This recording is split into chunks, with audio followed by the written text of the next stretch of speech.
예, 폭우로 산사태가 일어나고 지하도로가 침수되고 침수되는 사고로 인해서 안타까운 목숨들이 많이 잃었습니다. 또한 실종자를 찾다가 목숨을 잃은 군 장병의 안타까운 그런 사고도 있었습니다. 자, 이런 사고가 일어나면 매번 반복되어서 나오는 것이 있는데, 미리 알렸는데 대처를 하지 않았다, 또 대처가 늦었다라고 하는 그런 소리가 대부분 나옵니다. 이번에도 똑같이 알렸는데 대처가 늦었니? 대처가 하지 않았니? 그래서 이거는 자연재해가 아니고 인재다라고 그렇게 말씀을 이야기합니다. 이번 14명의 안타까운 목숨을 앗아간 오송 지하차도 침수 사고를 보더라도 그렇습니다. 이 지하차도 침수 사고가 일어나기 전에 여러 사람들이 그 침수의 위험을 관계기관에 신고했다고 합니다. 그런데 신고를 받은 그 관계기관은 아무런 대처를 하지 않았다고 합니다. 그래서 나중에는 우리 관할이 아니다, 저쪽 관할이다, 우리 관할이 아니고 저쪽이다 라고 하면서 책임 떠넘기에 급급한 모습만 보여주고 있습니다. 이런 모습을 바라보면 국민들은 되게 분노를 하고요. 또 정부에서는 사고 원인을 철저하게 조사를 한다고 합니다. 또 안타까운 사고는 경북 예천 산사태로 한 마을이 그냥 없어져 버렸습니다. 여러 명의 주민들이 그냥 매몰되어서 죽음을 맞이했습니다. 이 산사태라고 하는 것이 다들 전조 증상이 있다라고 그렇게 이야기를 합니다만, 그런데 이 오송 지하차도 사고처럼 미리 신고도 할 수도 없어요. 그리고 대처를 하기도 힘든 것이 산사태입니다. 그렇기 때문에 이 산사태를 통해 가지고 사람들이 많은 목숨을 잃었을 때 왜 이것을 미리 대처하지 못했느냐라고 비판을 하기는 참 힘들고 어렵습니다. 그저 안타까울 뿐입니다. 미리 알았음에도 불구하고 대처를 하지 않은 것과 알지 못하는 가운데 대처를 하지 못하는 것은 하늘과 땅만큼 차이가 있습니다. 그러니까 하지 않은 것과 못한 것과는 전혀 다른 문제라고 하는 겁니다. 이번 오송 지하차도 사고는 미리 알았음에도 대처를 하지 못한 사고였습니다. 그래서 안타까운 목숨들이 잃게 된 거죠. 이런 사고는 다시금 일어나면 안 되는 것입니다. 자, 기상이변 통해 가지고 지금 지구촌 곳곳은 난리가 났습니다.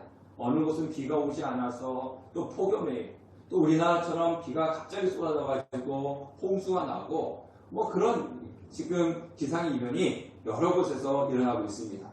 자, 이럴 때 선진국들은요, 재난위험 조기경보 시스템에 관심을 많이 갖고 미리 구축하려고 합니다. 그래서 미리 비가 많이 온다든가, 아니면 어디서 쓰나미가 온다든가, 지진이 나다든가, 이런 것을 미리 알아가지고, 그래서 사고를 줄이려고 하는 그런 조기경보 시스템을 갖추려고 한다는 것입니다. 기상이변만 그런 것은 아닙니다. 경제도 그렇습니다. 미리, 우리나라가 내년에 얼만큼 힘들겠다, 아니면 내년에 좋아지겠다, 아니면 주식이 내년에는 올라가겠다, 떨어지겠다, 이런 경제적인 부분들도 미리 알아가지고 경고해주는 다든가, 북방도 그렇지 않습니까? 어느 나라에서 미사일을 쐈다, 어느 나라에서 지금 이 나라를 쳐들어오려고 한다, 이런 것들은 미리 조기경보 시스템을 통해 가지고 아는 겁니다. 그래서 미리 알아서 대처를 하려고 그만큼 노력을 하고 있습니다. 미리 알 수만 있다면은 나에게 다가올 어려움들, 내가 겪을 수 있는 위험들을 미리 준비하고 피해를 최소화시킬 수 있기 때문에 그렇습니다. 그러면 기상이변은 언제 어디서 어떻게 일어날지 모르지만, 그런데 어느 정도 파악은 할 수가 있습니다. 그래서 어제도 예보에 어젯밤부터 오늘까지 비가 많이 올 것이다, 어느 지역은 비가 많이 온다, 이렇게 준비하라, 이렇게 이야기합니다. 그런데 정말 우리가 생각하지 못하는, 정말 대체할 수 없는 것들이 있습니다. 여러 가지가 있겠지만 그 중에 가장 큰 것은 나의 죽음일 것입니다. 그리고 또 예수님의 재림일 것입니다. 누가 언제 어디서 어떻게 죽을 것이라고 자신의 죽음을 예견하는 사람이 어디에 있겠습니까? 이번에 안타깝게 목숨을 잃는 분들이 나는 어디서 산사태로 죽을 거야? 아니면 난 어디서 지하차도에서 침수 죽을 거야? 이것을 알았다면 그것을 가지도 않을 것이고 그것을 잊지도 않을 것입니다. 어떤 분이 이렇게 말씀을 하시는 것을 들었습니다. 나도 저 자리에서 저 사람들과 같이 저렇게 죽을 수 있다. 근데 내가 지금 이렇게 살아있는 것은 단지 운이 좋았을 뿐이다. 저 사람은 운이 나빴고 나는 운이 좋았기 때문에 살아있는 것이다. 이렇게 이야기하시는 분들이 또 있습니다. 주중에 서울 신림동에서 대낮에 지나가는 사람에게 무차별로 흉기를 휘둘러가지고 한 명이 사망하고 3명이 부상을 당했습니다. 그냥 지나가는 대낮에 그냥 흉기 갖다가 찌른 거예요. 누가 저 사람이 나에게 흉기 갖다 찌를 것이라고 생각했겠습니까? 알았다면 그곳에 가지도 않았을 것이고 그 사람을 피했을 것입니다. 전혀 생각하지 못했기 때문에 흉기에 맞아서 사망을 하고 부상을 당하는 것입니다. 나에게 그런 일이 일어나지 않을 것이라고 누가 장담을 할 수가 있겠습니까? 아무도 장담을 할 수가 없는 것이 우리의 죽음입니다. 또 예수님의 재림도 마찬가지입니다. 성경에 보면 예수님의 재림은 도적같이 임한다고 그렇게 말씀하고 있습니다. 도적같이 임하기 때문에 두 사람이 한 자리에서 맷돌을 같이 돌리고 있습니다. 맷돌 요즘은 기계지만 예전에 저도 맷돌 이렇게 호대 돌리면 힘들거든요. 그래서 두 사람, 세 사람이 같이 이렇게 돌리는 거예요. 두 사람이 맷돌을 돌리고 있는데 예수님이 재림하셔가지고 한 사람은 들림을 받는 것이고 한 사람은 그 자리에 남아있다. 그렇게 이야기하고 있습니다. 미리 알았더라면은 같이 예수를 믿어서 똑같이 들림을 받을 텐데 언제 오실지 모르기 때문에 갑자기 오셔서 한 사람은 들림을 받고 한 사람은 들림을 받지 못한다. 그렇게 말씀을 하고 있습니다. 예수님, 우리가 주님 앞에 서는 날이 언제 올지 아무도 모르기 때문에 예측할 수도 없고 미리 알려줄 수도 없습니다. 하지만 미리 알 수는 없지만 준비는 알 수 있습니다. 그날을 모르기 때문에 알려줄 수는 없지만 어떻게 준비해야 한다고 알려줄 수는 있는 겁니다. 17절 말씀을 보면요. 다 같이 읽어보도록 하겠습니다. 시작. 내가 또 너희 위에 파수꾼을 세웠으니 나팔 소리를 들으라 하나 그들의 대답이 우리는 듣지 않겠노라 하였도다. 예수님이 갑자기 임하시기 때문에 어느 누구도 미리 경고할 수 없습니다. 그러면 사람들이 이렇게 이야기할 수 있겠죠. 아니 미리 경고도 못하게 하면서 갑자기 오셔가지고 심판을 하신다고 하면 이건 너무한 거 아닙니까? 그래도 미리 알려주셔야지 우리가 대처할 수 있지 않겠습니까? 이렇게 이야기하는 사람도 있을 겁니다. 예수님이 갑자기 오시기 때문에 우리는 경고할 수가 없습니다. 그러나 미리 준비는 할 수 있다는 겁니다. 성경에 보면 깨어서 준비하고 있으라고 여러 번 말씀하고 계시고 특히 열처의 비유에 보면 신랑이 오는 것을 알고 있는데 기름을 준비했느냐 준비하지 못했느냐에 따라 가지고 준비하는 선고가 되어야 된다 라고 그렇게 말씀을 하고 있는 겁니다. 자, 하나님은요 이스라엘 백성을 위해서 누굴 세웠다고요? 예레미야를 파수꾼으로 세웠다라고 17절에 말씀하고 있습니다. 자, 파수꾼의 하나님이 뭡니까?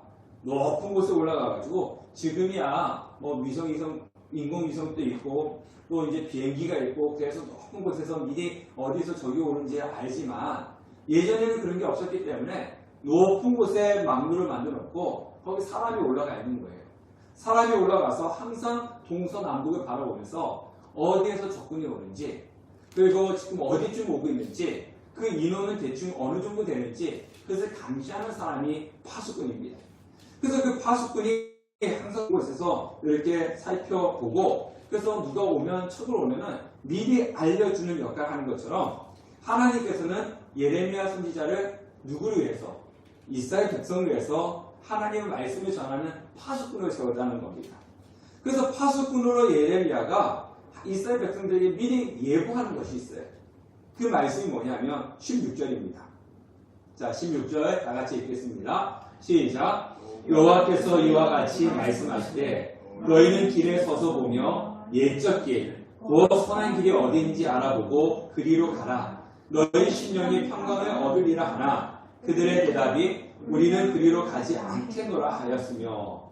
자, 예레미야 선지자가 이 파수꾼에 대해서 이스라엘 백성들에게 하는 이야기가 뭐냐면은 너희는 옛적 길, 곧 선한 길이 어디인지 알아보고 그리로 가라. 옛적 길이라고 했습니다. 선한 길이라고 했습니다. 옛적 길, 선한 길이라고 하는 건 뭐냐면 자신들의 신앙의 조상들이 걸어갔던 믿음의 길입니다. 너희들 조상들이 걸어갔던 믿음의 길이 있지 않냐? 그 선한 길이 있지 않냐? 그 선한 길이 어떤 것인지 알아보고 그 길로 가라 라고 예레미야 선지자가 파수꾼에 대해서 이스라엘 백성들에게 이야기를 하는 거예요. 그런데 백성들의 대답은 뭐라 그럽니까? 백성들은 그들의 대답이 우리는 그리로 가지 않겠다. 우리는 그래도 가지 않겠다라고 말씀합니다. 자, 17절 말씀에도 보면요. 17절 말씀에도 보면, 자, 우리 앞에 17절 말씀 뭐라고 그러냐면요. 나팔 소리 들으라 하나 그들의 대답이 뭐라고 그럽니까? 우리는 듣지 않겠다. 자, 우리는 듣지 않겠다. 그 다음에 우리는 그리 가지 않겠다. 그렇게 이야기합니다. 자, 지금이야 통신수단이 많아가지고, 뭐, 전화기도 할 수도 있고, 여러 가지 방송도 할 수 있지만, 그 당시에는 파수꾼이 적군이 쳐들어오면 어떻게 알리겠습니까? 소리 지르겠습니까? 아니에요. 소리 질러도 잘 들리지도 않아요. 그러면 나팔을 부는 거예요. 나팔을 불어가지고 정말 적군이 온다. 뭐 우리 성경에도 보면은 뭐 진영 나팔을 길게 한 번 불면 어떻게 하는 거고 짧게 두 번 보면 어떻게 하고 뭐 이런 신호가 있지 않습니까? 그래서 파수꾼이 적군이 쳐들어온다, 뭐한다 이런 재난의 신호를 보낼 때는 나팔을 불어가지고 알려주는 겁니다. 그런데 나팔을 부니까 지금 이스라엘 백성들이 하는 소리가 뭐냐면은 우리는 그 소리를 듣지 않겠다 그렇게 이야기합니다. 사람은 보고 싶은 것만 듣고 보고 싶은 것만 보고 듣고 싶은 것만 듣는다 그렇게 이야기합니다. 그래서 지나갈 때도 보면요. 저쪽 분명히 나는 저 사람을 봤는데 저 사람은 나를 못 보고 지나가는 경우가 있어요. 그러면서 그 사람은 나중에 얘기해보면 그랬어? 나 못 봤는데 바로 옆에 지나가는데도 못 봤다 그럽니다. 그 사람은 관심 있는 것이 있어요. 지나가면서 우리 관심 있는 거 뭐 빵집을 한 분이 있다. 그러면 가면서 뭐만 보입니까? 빵집은 보이는 거예요. 이 집 빵집은 괜찮네? 저 집 빵집 왜 이래? 또 내가 지나가면서 교회 목사님 교회니까 교회 관심이 있으면 탁 지나가 교회 저 교회 간판은 어떠네? 그런 거예요. 자기가 보고 싶은 것만 보고 듣고 싶은 것만 듣는 것이 사람의 모습이라고 하는 겁니다. 그래서 이스라엘 백성들이 지금 너희는 예레미야 그런 거예요. 너희는 지금 하나님보다 더 하나님도 섬기지만은 하나님보다 더 좋아하고 더 잘 섬기는 우상들이 있지 않냐? 그 죄악된 대에 돌이켜서 하나님 잘 섬겨. 그랬는데 그들의 관심사는 어디였어요? 그들의 관심사는 하나님이 아니었어요. 하나님이 아니고 세상 속에 살아가는 것이 즐거움을 가지고 살아가는 것이 관심사였어요. 그러니까 뭐합니까? 예레미야가 하는 이야기 듣기 싫다는 거예요. 나는 거기에 관심이 없으니까 하나님께 관심이 없는데 하나님을 잘 섬기라고 하니까 그게 듣기 싫으니까 나는 안 듣겠다 그렇게 이야기하는 겁니다. 제가 주중에 어떤 목사님이 저한테 전화하더라고요. 그래서 뭐 이렇게 저렇게 이야기하다가 그 목사님이 이런 말씀을 하시더라고요. 목사님 요즘은 교회에 부목사님들 모시기에 참 힘들고 어렵습니다. 그렇게 이야기하시더라고요. 그래서 저는 깜짝 놀랐어요. 아니 주위에 사역지가 없어가지고 교회에 가지 못해가지고 지금 쉬고 있는 목사님들이 많다는데 왜 부목사님들 구하기 어렵습니까? 라고 그렇게 물어봤어요. 그랬더니 물론 여러 가지 이유가 있겠죠. 그 중에 하나가 이렇게 대답을 하시더라고요. 그분 말씀이 그럽니다. 코로나 기간 동안 교회가 어려웠잖아요. 뭐든지 그래요. 기업도 어려우면 뭐부터 합니까? 인원 감축하죠. 구조조정해요. 사람 내보내요. 교회도 똑같아요. 교회도 어려우니까 제일 먼저 뭐 합니까? 교육자 수를 줄이는 거죠. 그래서 더 이상 교육자도 뽑지도 않고 있는 분들도 내보내고 뭐 그런 일이 일어났다고 합니다. 그러면 이 부교육자님들도 부목사님들도 갈 교회가 없잖아요. 코로나 때 힘들고 어려우니까. 근데 먹고 살아야 되지 않습니까? 가족도 있고. 그래서 어떻게 했냐면 취업을 했다는 거예요. 직장인 취업을 했다는 겁니다. 그런데 이제 코로나가 끝났으니까 이 취업을 했던 분들이 다시금 교회로 와야 되는데 교회도 아직 코로나 이전으로 되돌아가지 못하니까 이제 부목사님들을 청빙하는 것도 이제 많이 뽑지는 않는 것도 있겠지만 직장생활 하니까 교회보다 낫더라는 거예요. 직장생활 해보니까 교회보다 주는 보수도 좋고 페이도 좋고 환경근무도 좋고 뭐 그 다음에 복지시설도 뭐 4대 보험이라든가 뭐 이런 것도 교회보다 좋은 거예요. 그랬더니 목사님들이 직장생활 하니까 교회보다 더 좋네? 그래서 안 한다는 거예요. 그냥 직장생활 한다는 거예요. 그러다 보니까 교회는 교회 나름대로 부목사님들 모시려고 하는데 모실 목사님들이 없어가지고 지금 힘듭니다. 그런 이야기를 하시는 것을 들었습니다. 여러분, 우리가 하나님을 섬기면서도 세상 속에서 평안함과 풍족함을 누리고 살아가고 있는데 세상보다 하나님을 더 잘 섬기라고 이야기하니까 그것이 싫은 거예요. 그 목사님들한테도 그 목사님들이 교회에 다니지 않고 하나님을 안 섬기는 거 아닌데 이제 그 직장생활 그만하고 사역해야지. 난 직장생활이 더 좋은데 보수도 더 좋고 여기에 받는 대우도 더 좋고 여기서 받는 복지도 더 좋고 그런데 이거 놓고 내가 가야 되나? 이런다는 겁니다. 많은 사람들이 이스라엘 백성들이 그랬다는 거예요. 하나님 앞에 나와서 제사를 드리는데 세상 속에서 살아가는 것이 더 기쁘고 좋더라는 거죠. 기쁨이. 근데 예레미야 선지자가 너희들 그걸 끊어야 돼. 왜 죄악 가운데 세상 가운데서 하나님을 멀리하면서 살아가고 있어? 그걸 끊고 하나님께 돌아와라. 그러니까 이스라엘 백성들이 하는 소리가 뭐냐면 아니야. 나는 지금 이 세상에서 즐거움 누리는 게 더 좋아. 근데 너 자꾸 하나님을 섬기라고 하니까 우리는 그 소리 아예 듣지 않겠어. 그런 이야기를 하고 있는 거예요. 제 아내가 우리 사모님이 가끔씩 가서 잔소리를 합니다. 가끔씩 아니면 자주 하는 것 같기도 한데 잔소리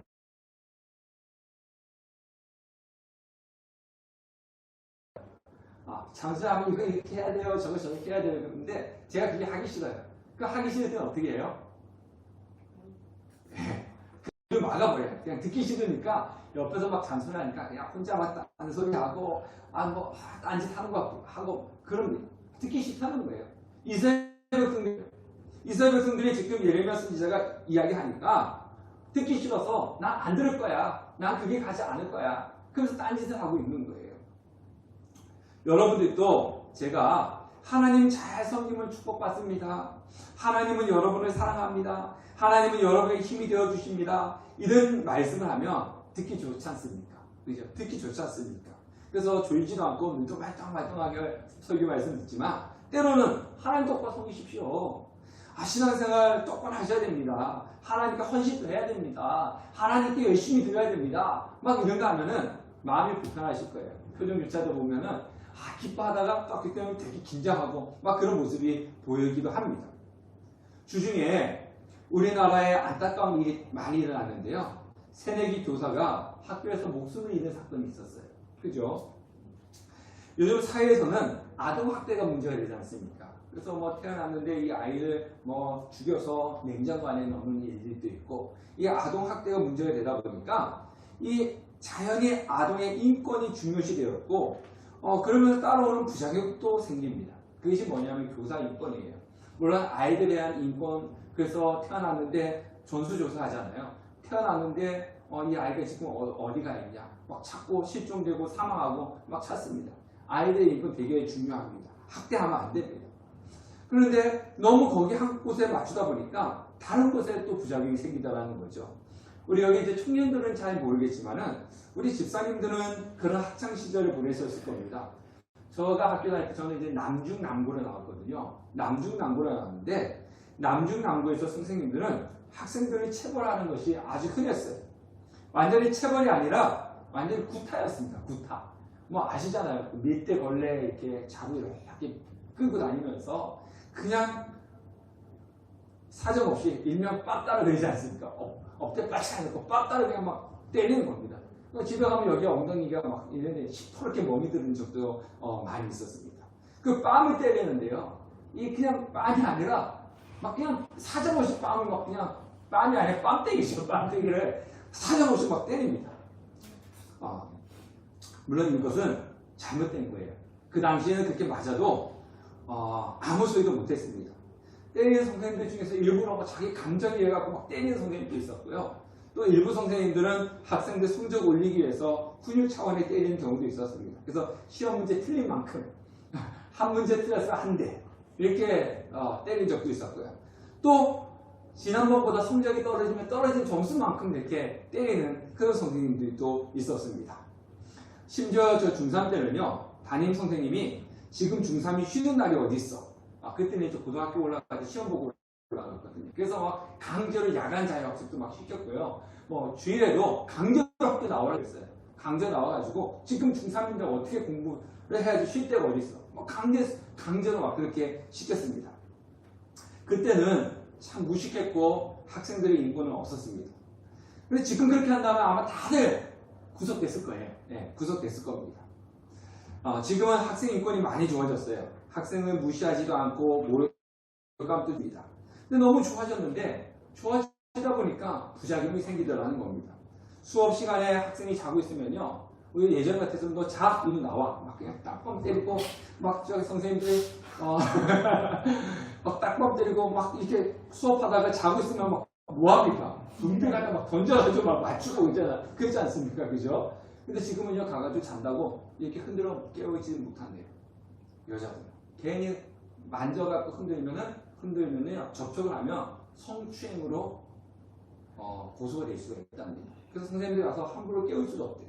또 전번에 TV에 나온 거 보니까 학생들끼리 서로 이렇게 싸웠을 때도 교사가 훈육할 수도 없답니다.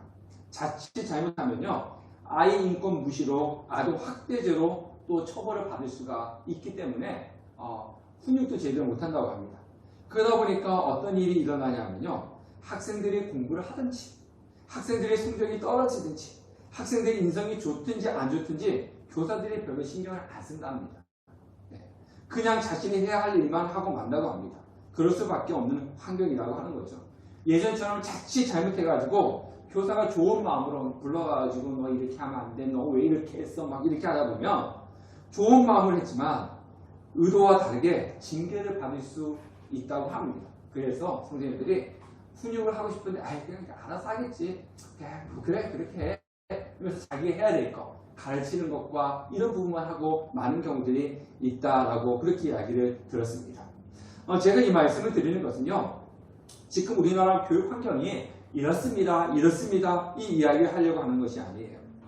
예전에는 학생들 인성이 나빠지고 성적이 떨어지면 그 책임은 학교에 있었어요. 그래서 학부모님들 선생님께 앞에 가서 뭐라고 했습니까? 우리 아이 좀 신경 써달라고. 왜 학생들 아이 이렇게 성적이 떨어졌냐고. 때려서라도 뭐 해달라 그럽니까? 공부 좀 시켜달라고. 그랬어요. 그럴 때는 그 책임 비중이 누구한테 더 컸습니까? 교사한테 컸어요. 학교. 제발 때려서라도 공부 좀 시켜주시고 제발 때려서라도 사람들 만들어 주십시오. 예전에 그랬기 때문에 이 학생의 성적이 떨어지고 이 학생의 인성이 나빠지면 책임은 학교와 선생님한테 많이 있었습니다. 그러나 요즘처럼요, 우리 아이한테는 함부로 말하지 마세요. 우리 아이한테는 아무것도 하지 마세요. 이렇게 되는 경우라면 그 아이의 성적이 떨어지고 그 아이의 인성이 나빠질 때 그 책임의 비중은 누구한테 있는 겁니까? 자기 자신과 부모한테 있는 겁니다. 왜냐하면 교사는 더 이상 할 게 없어요. 알려주는 것밖에 할 수 없습니다. 그것을 듣고 행하느냐 행하지 않느냐의 문제는 아이와 부모에게 있기 때문입니다. 교회도 비슷합니다. 지금도 그런 목사님들이 나이 연세 드신 분들이 간혹 있긴 한데 예전에는 많이 있으셨어요. 예전에 목사님들은 성도들에게 신앙생활을 강압적으로 막 강요하시는 분들이 있었습니다. 예를 든다면 이런 거죠. 예를 빠지면 왜 예를 빠졌어? 기도하지 않으면은 집사가 돼가지고 권사가 돼가지고 장로가 돼가지고 기도하지 않는다고 막 나무라기도 하셨습니다. 헌금을 해야 된다라고 막 강조도 하셨고요. 그래서 예전에 교회 보면 헌금하면 어떻습니까? 이름을 다 불렀잖아요. 막 그렇게 해가지고 어떻게든지 성도들이 하나님 앞에 헌금을 하게끔 어떻게든지 막 강제적으로 성경을 읽게끔 기도를 하게끔 막 하셨습니다. 그래서 주일에 예배 결석하면 어떻게 해요? 신방 가는 거예요. 그날 막 그 주간에 막 신방 가가지고 위로하기도 하고 기도해 주기도 하고 또 예배 빠졌다고 책망하기도 하고 신앙생활 제대로 못하면 제대로 똑바로 하라고 훈육도 하기도 하셨습니다. 제가 이제 초창기 때 제대를 하고 나서 초창기 때 막 중고등학생들 이제 그 지도를 할 때 그때는 아이들을 때리고 신앙 지도를 했어요. 그래서 별명이 일명 깡패 전도사였어요. 깡패 전도사였어요. 예배 결석하면 너 학교까지 찾아가가지고 너 왜 결석했어? 혼내주고 나쁜 친구도 하고 막 어울려 다니면 너 이거 왜 쟤네들 저렇게 지혜가 안 나쁜 애들하고 막 어울려 다니고 막 끌고 오고 막 그래가지고 막 때려주고 막 같은 신앙생활 제대로 안 하고 막 나쁘게 하면 막 때려주고 막 그러면서 했어요. 그래서 깡패 목사라고 깡패 전도사라고 막 그랬습니다. 지금 그러면 어떻게 되겠습니까? 당연히 떠나가죠. 우리가 9시 뉴스 나올 거예요. 9시 뉴스 나오는데 그래서 지금도 교회도 그 학교처럼 강압적으로 신앙생활에 대해서 지도를 그래서 성도들의 자율성에 많이 바뀌는 거죠. 이렇게 해야 됩니다. 저렇게 해야 됩니다. 라고 알려줄 뿐입니다. 조금만 강압적이 되면 교회가 권위적이다.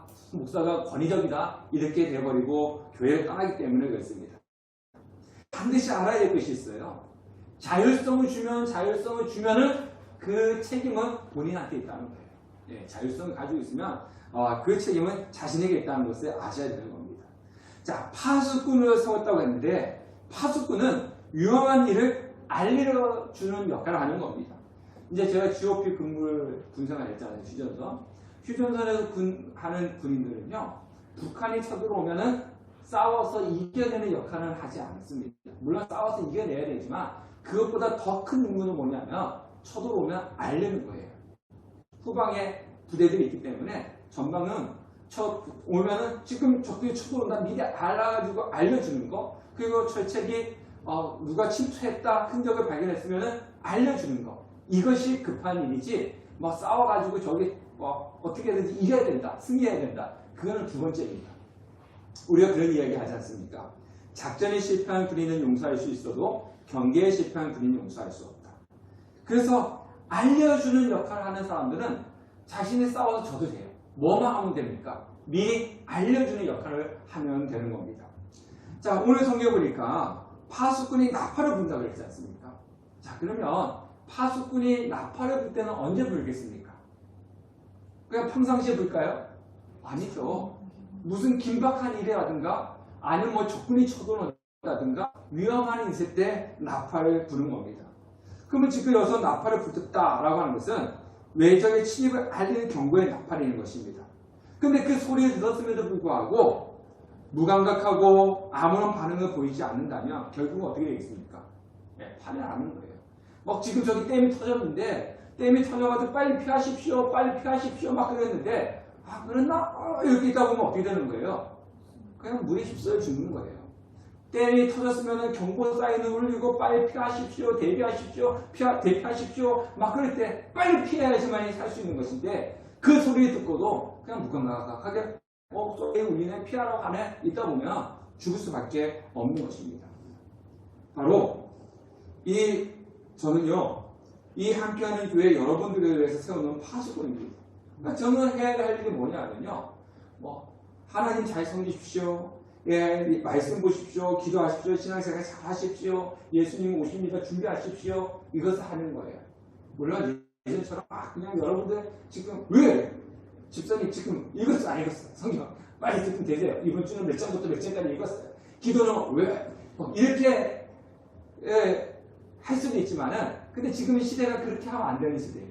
네, 예전에는 막 그냥 학교에서 때리면서 막 공부를 시킨 것처럼 교회 안에서도 막 그냥 예전에도 교회 보면은 성경 구절 막 이렇게 스티커 붙이고 뭐 성경 스티커 붙이고 막 그랬던 거 있는데 지금 교회도 그렇게 없습니다. 그렇게 하면 성도님들이 이제는 안 통하는 그런 시대이기 때문에 지금 뭐 하는 겁니까? 알려주는 거죠.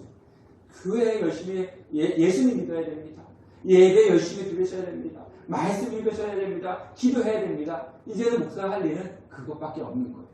그것을 들은 여러분들은 어떻게 해야 됩니까? 듣고 나서 준비하는 것은 여러분들의 몫이라고 하는 거예요. 자, 우리 성경을 한번 읽어보겠습니다. 앞에 화면은 없어요. 성경을 찾으셔야 돼요. 에스겔서 33장입니다. 뒤에 있어요. 예레미야서 뒤에 있습니다. 에스겔 33장 1절에서 9절입니다. 에스겔서 33장 1절에서 9절입니다. 구약성경 1쪽입니다. 구약성경 1201쪽 에스겔서 33장 1절에서 9절 1201쪽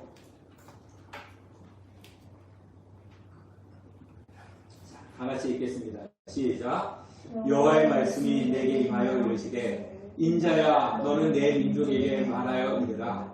가령 내가 칼을 한 땅에 임하게 한다 하자.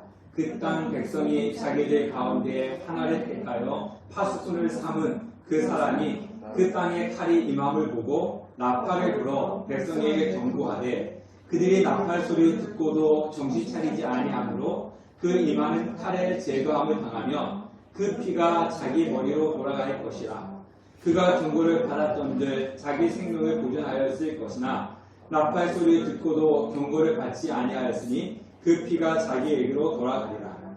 그러나 칼이 임함을 파수꾼이 보고도 나팔을 불지 아니하여 백성에게 경고하지 아니하므로 그 중에 한 사람이 그 임하는 칼에 제거당하며 그는 자기 죄악으로 말미암아 제거되려니와 그 죄는 내가 파수꾼의 손에서 찾으리라. 인자야, 내가 너를 이스라엘 족속의 파수꾼으로 삼으니 이와 같으니라. 그런즉 너는 내 입의 말을 듣고 나를 대신하여 그들에게 경고할지어다. 가령 내가 악인에게 이르기를 악인아 너는 반드시 죽으리라 하였다 하자 내가 그 악인에게 말로 경고하여 그의 길에서 떠나게 하지 아니하면 그 악인은 자기 죄악으로 말미암아 죽으려니와 내가 그의 피를 내 손에서 찾으리라. 그러나 너는 악인에게 경고하여 돌이켜 그의 길에서 떠나라고 하되 그가 돌이켜 그의 길에서 떠나지 아니하면 그는 자기 죄악으로 말미암아 죽으려니와 너는 내 생명을 보전하리라. 아멘. 자, 보십시오. 제가 여러분들한테 그 신앙에 대해서 이야기하는 거, 하나님께서 오늘 주일 예배 참석한 성도님들 머리수만큼 5명이 참석했으면 5명만큼의 하나님께서 나에게 무엇을 주시고 10명이 참석했으면 10명만큼 나한테 무엇을 주시고 100명이 참석해서 100명한테 무엇을 주시고 그런 건 아니에요. 네. 그리고 기도회 할 때도 성도님들이 5명이 오고 10명이 와서 그 숫자에 따라 가지고 하나님이 나한테 상급으로 돈을 막 주고 무엇을 준다. 그런 것도 아니에요. 그냥 성도님들이 많이 오시면 저한테 뭐가 있는 거예요? 제가 그냥 신나는 거예요. 제가 설교를 준비했는데 성도님들이 많이 안 오시면 설교할 때 힘이 빠져요. 근데 성도님들이 많이 오시면 또 신나요. 그런 차이는 있어요. 근데 성도님들 많이 오셨다 해서 여러분들이 예배 시간에 기도회 때 오시고 예배 오셨다 해가지고 하나님이 오늘 3명이 왔네? 오늘 3만원.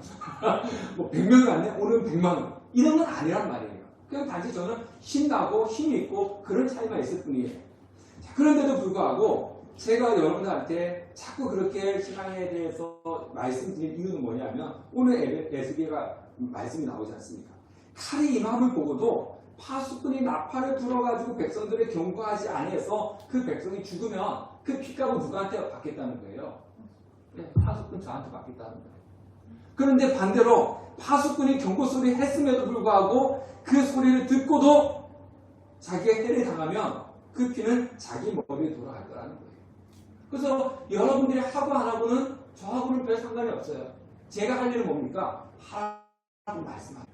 하라고 말씀. 그것조차도 하지 않으면 그래서 저 성도들이 미신앙이 떨어지고 믿음이 떨어지고 나중에 하나님부터 멀어지면 그 책임은 저한테 받겠다. 하나님께서 그렇게 말씀하시는 거예요. 그래서 저는 항상 여러분들에게 하나님 잘 섬기라 그렇게 이야기하는 겁니다. 돈 버는 방법을 제가 이야기하지 않습니다. 하나님 사랑해야 됩니다. 하나님께 예배 잘 드려야 됩니다. 성경도 열심히 보고 기도도 열심히 하고 신앙생활 열심히 해야 됩니다. 그렇게 말씀드린 이유는 하나님께서 저를 파수꾼을 세웠기 때문입니다. 제가 할 일이 그거라는 겁니다. 따라서 여러분들은 저의 소리를 듣고 저의 나팔 소리를 들었다면 그 소리를 듣고 하나님이 잘 섬기셔야 되는 겁니다. 하나님께서 그 책임을 분명히 전하지 않으면 저한테 물을 것이고 들었음에도 불구하고 하지 않으면 여러분들에게 하나님께서 책임을 찾으시기 때문에 그렇습니다. 또한 저만 파수꾼이 아니에요. 여러분들도 파수꾼이에요. 여러분들 가정의 파수꾼이고요. 여러분들도 주위에 있는 사람들 파수꾼입니다. 주위에 있는 사람들 얼마나 예수 믿지 않고 지금 신앙생활하지 않고 교회 다니지 않는 사람들 많습니까? 그들은 뭐 해야 됩니까? 여러분들이 저나 여러분들에 대해서 파수꾼에서 그들한테 예수 믿으라고 교회 오라고 이야기해야 되는 것 같습니다. 근데 그 사람이 교회를 안 오면 그 책임은 그 사람한테 있는 거예요. 내가 전했음에도 불구하고 내가 예수 믿어야 된다, 교회 가야 됩니다 라고 이야기를 했는데 그 사람이 교회 오지 않으면은 그 책임을 하나님이 누구한테 묻겠다는 겁니까? 그 사람한테 묻겠다는 거예요. 그런데 여러분들이 그 사람들한테 전하지 않고 이야기하지 않아서 그 사람이 듣지 못해가지고 내가 그 사람들이 예수님을 믿지 못했다. 그 책임은 우리한테 하나님께서 물으시겠다고 그렇게 말씀을 하고 계시는 겁니다. 그 사람이 믿고 안 믿고는 그 사람의 자유입니다. 네, 그 사람이 믿고 안 믿고는 그 사람의 문제고 우리한테는 문제가 있는 거 아니에요. 우리는 뭐냐? 알려야 될 의무가 있는 겁니다. 여러분들이 저의 말을 듣고 안 믿고 듣고 따르고 안 따르는 것은 여러분의 자유입니다. 그래서 저는 여러분들에게 말씀을 전해야 되는 의무가 있고, 그래서 강압적이긴 하지만 어떨 때는요, 우리가 아이들 그렇지 않습니까? 막 때려서라도 공부시키고 싶은 마음이 있지 않습니까? 그죠? 근데 그게 잘 안 돼요. 그래서 어떻게든지 스스로 하게끔 만들려고 하는 것처럼, 저도 때로는 막 여러분들이 막 그냥 쉽게 말해서 집에 가서 머리채를 들고 와가지고 아주 강제로 하고 싶은 마음이 들기도 하지만, 그거는 또 제가 안 되는 거예요. 그래서 어떻게든지 여러 가지 방법을 통해 가지고 여러분들이 성경을 접하게끔 하고 공부를 하게끔 하고 부흥회를 하라고, 부흥회도 여기 보면은 이제 신앙 성장형 부흥회도 막 하고, 이런 이유가 뭐냐면은 여러분들이 어떻게든지 은혜의 자리에 참석해서 은혜 받으라고 이제 강압적으로 못하니까 그렇게 하는 겁니다. 그래서 여러분들 적극적으로 동참을 하셔야 되는 겁니다. 주위에 있는 분들, 우리가 이제 10월 달에 함께하는 축제 하지 않습니까? 그때도 마찬가지예요. 우리가 할 일은 뭡니까? 초대하는 거예요. 오고 안 오고는 그 사람의 문제고, 우리는 초대하는 거예요. 예수 안 믿는 사람들, 교회 다니지 않는 사람이 있으면 오늘 예수 믿으라고, 이날 우리 교회 무슨 행사하니까 오라고, 우리는 초대하는 겁니다. 초대하지 않으면 초대하지 않은 책임은 우리에게 묻지만, 초대했을 때 오지 않는 책임은 그 사람에게 묻는 겁니다. 사랑하는 성도 여러분, 여러분과 저는 하나님께 세워오신 파수꾼입니다. 네, 파수꾼이에요. 그래서 우리는 늘 파수꾼으로서 하나님을 전해야 되고, 또 여러분들은, 저나 여러분들은 파수꾼이 전해주는 소리의 귀를 기울이고 하나님께 가까이 하셔야 되는 것입니다. 하나님께서는 우리에게 이 세상의 경고를 알려고 세워놓은 파수꾼이고, 또 우리는 그 소리를 들어야 되는 사람입니다. 그래서 우리는 그 말씀을 전하기도 하고, 또 말씀을 듣고 하나님께 늘 가까이 가는 우리 성령 되시기를 주님의 이름으로 축원합니다. 기도하겠습니다.